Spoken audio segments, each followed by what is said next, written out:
Max, you've dedicated your life to enhancing safety in schools.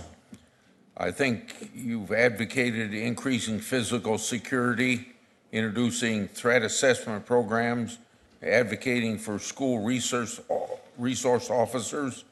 These programs all serve to deter mass shootings in schools. One of the things that you've advocated is patient and very passionately for is dissemination of best practices in school safeties. I'm proud to co-sponsor a bill named after your son that will codify federal clearinghouse of best practices. How did you come to the conclusion that this vital element of protecting children in schools is an important approach? Thank you, Senator Grassley.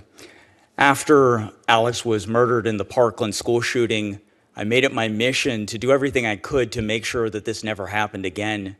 And when I traveled the country, the question that I got from a lot of educators were, where are these best practices? And what they were getting was a lot of confusing material from a lot of the different federal agencies. So we had this idea to create a federal school safety clearinghouse. And it's really been a model for what the federal government can do if they all work together.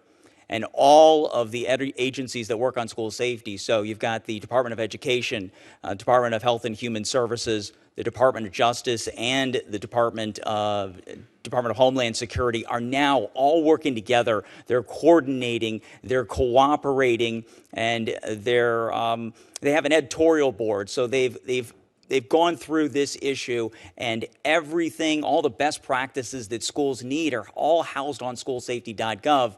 Because as I traveled the country, there's a lot of schools that were doing great things, but the problem was that a lot of schools didn't know that, and it was really only contained to the vicinity around that particular area. And so schools need help. Most educators become educators because they want to teach and they want to help children, not because they want to be school security experts. There's only one program that I know of that is the most successful that teaches teachers about school safety in college, and that is at the Indian River State College in Florida. They're doing great things. And I think it's really important that teachers are taught that in college before they become teachers, so that the burden is not on the school district as well.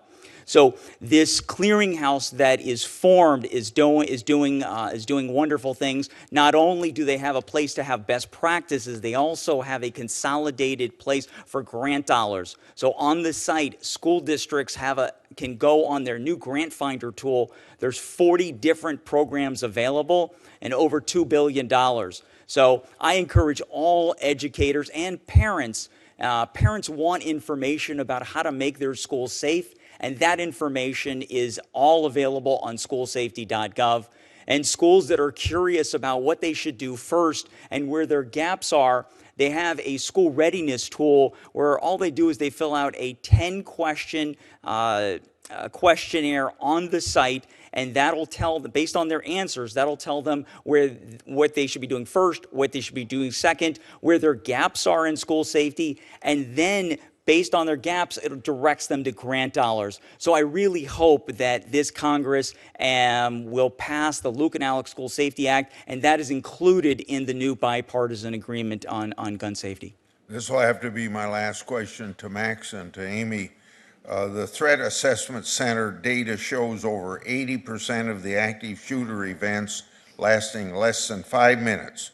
So would both of you tell me, what role do school resource officers serve in mitigating firearm violence in schools? Let's start with Amy. Thank you, Senator. We know that when we've reached the point where it's too late, where we're not talking about prevention, we are talking about an individual who is an active threat to that school, whether because they're a mass shooter or any other threat. And in that moment, what matters is how quickly there is an armed response, an armed confrontation. School resource officers play a role in that armed confrontation because they are the ones on scene. It lessens that amount of time. And you actually saw this in Santa Fe High School several weeks after Parkland, where within under 4 minutes, you had school resource officers draw that shooter's attention to themselves, heroically take on that gunfire, And we would have seen, but for that, a rate of death quite similar to Parkland, but instead it was far less.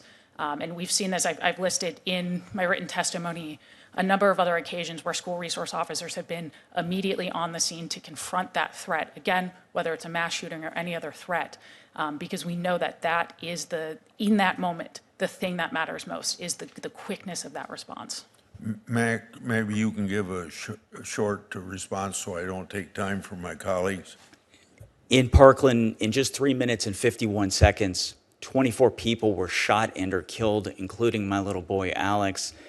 And school resource officers are critical to being on scene. In Florida, we are the only state in the country that we've mandated that every K through 12 school, there has to be an armed security officer. When these incidents happen, the most important thing is that they stop the killing and then stop the dying. And I just wish they were sooner. But other thing that needs to be addressed is the law enforcement response in Parkland. We had 9 sheriff's office deputies that waited outside. We saw the same thing in Uvalde. Law enforcement needs to do better at the training. When the Broward Sheriff's Office was only conducting active shooter training every 3 years, that is not sufficient.